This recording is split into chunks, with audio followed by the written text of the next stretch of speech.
What is up, beautiful people? It's your boy Justin Martin, and welcome to my channel. If you're new, I'm a filmmaker and content creator. I talk about the things that I use from day to day, from lenses, the camera system that I use, and other accessories. And I tend to build up different types of rigs. So if that's interesting to you, make sure to like and subscribe. But today I'm going to be trying to answer this question: is the SmallHD Indie 7 worth the wait?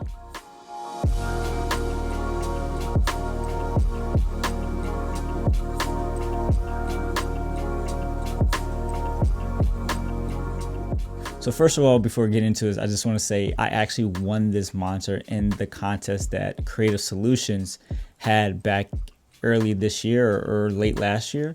And Creative Solutions is basically wooden camera, SmallHD, and tearDAC. So I'm very grateful to have the opportunity to use this monitor early on. I know a lot of you guys are waiting on it because of the pre-orders and the delays and the chaos in the world.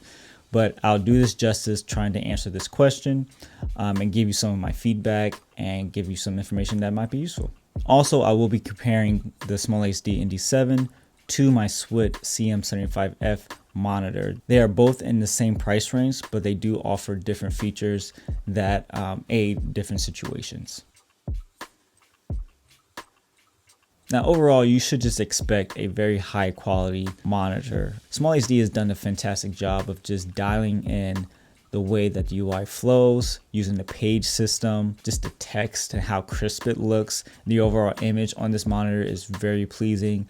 Seems fairly accurate, but I do recommend calibrating it. I need to get a calibrator for mine because if I put my Swit up to this Indie 7, my Swit monitor is a little bit more cooler with more magenta, and then the Swit monitor is a touch warmer with more green. So I need to dial those in so it can just be balanced. Now, I don't use these monitors for referencing color as much, but obviously I do reference it as for exposure, sharpness, and just clarity to see what my overall composition looks like.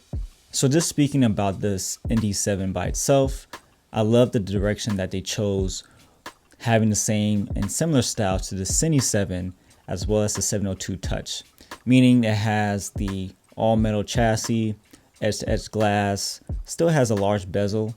The UI ports are pointed downward, so you have the HDMI in and out pointing down, as well as the SDI in and SDI out pointing down, which makes cable management a lot cleaner when building your rig. It has two hot swappable MPF batteries, but you can also switch out that plate for Go mount or V mount batteries. As for my Swit, it has one battery plate and it cannot switch out. I prefer using the DC to D tap out versus using actual MPF batteries onto the back of it because it adds a lot of weight. It becomes very front heavy. I'm a Z-Cam owner, so my camera is very tiny, trying to eliminate as much front weight as possible so it won't strain my wrist or anything like that, or just make it too heavy for no reason.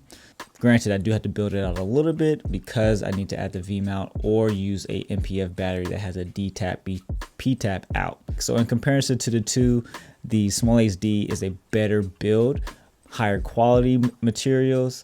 It could probably take a little bit more damage than the Swit. If I drop that Swit, that thing's going to shatter, the screen's going to break, something's going to rattle.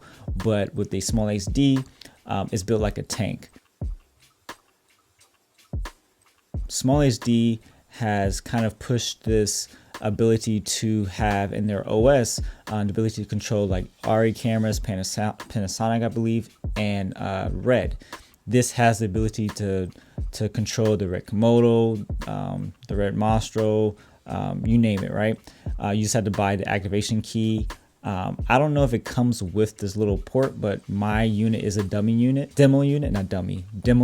and so it came with its little port to connect, but I don't have the access key, so I don't even know if I can actually use this on a Komodo or anything like that.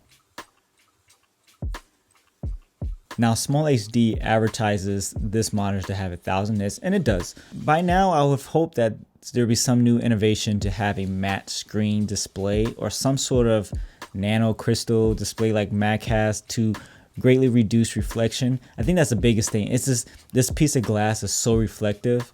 It's quite annoying when you have backlight situations and you're getting just all different types of objects in your view when trying to see what you're looking at. So that's pretty much a real downside for this monitor. Now, if you're in a more controlled situation, controlled lighting situation, it's fine. But like out in the environment, it is a nightmare to use. One of the other downsides I found when using this monitor, it gets extremely hot. So after running for just a couple hours just to see how fast the battery drains, the outer body was pretty hot to the touch. Not like scalding hot, it won't burn no skin off, but it will get hot. It didn't affect the performance of the UI and going through the menus and stuff, so that's a good thing.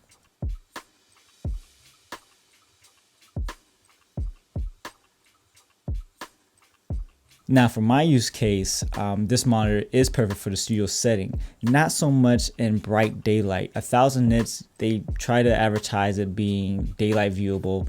I think it's not, in my opinion, it's not at all. So this is where the SWIT comes in. Being 3000 nits, this is a much more workable monitor I can use in bright situations because I can actually see my composition, my focus, critical focus at that.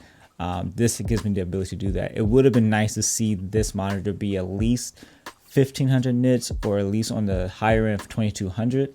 That would have been nice, and I would be able to use that for all of my situations because 2200 nits is fairly bright. 3000 nits is bright and it definitely chugs your battery. But if you need that feature for the SWIT, it's there. Now the upside and downside of using touchscreen, I prefer to use a joystick most of the time. Just because, one, especially during the winter, I'm not going to freeze my hand off if I have to take off my glove and put it back on every time I need to change something or look at something on the screen. Having a joystick is a lot faster that way. And plus you avoid, fingerprints and finger smudging, so you won't mess up the clarity of the image from the screen perspective. But again, it's faster actually using a touchscreen when trying to navigate. I can swipe through the pages real fast. I can tap on the custom settings and add a few things, adjust a few things. So it's a lot quicker going that way. So it's really important for me to dial in the tools I'll be using for my camera systems. And I'll try to do that early on so I don't have to worry about headaches. I just tap, tap, and done, right? Rather than click, click, and there. So they both have their pros and cons. And I like having this option to kind of switch between the two. So now when it comes down to pricing of the two monitors, yes, you can get the base model Indie 7 for about $900, sub $1,000. You can do this with both these monitors. But once you start adding on the additional features like the tear DAC system and the red activation key for control, red control that is, you're start to pushing upwards of the CINE 7 price or the 702 price. So you have to really be conscious of like if that's what you want and that's what you need to invest in. Granted, if you're working and you're a working professional and you need these things, it's a no-brainer to get it. But those who just wanted to pick this up, think about, is 1000 nits bright enough for what you want? Is a touchscreen what you want? Are you going to run into more hassles with this versus it being something that can be seamlessly worked into your how you shoot? Now for me, like I said, I had to readjust of using a touchscreen, but once I set it up to how I like it, page 1, 2, and 3, those are really the main pages I use.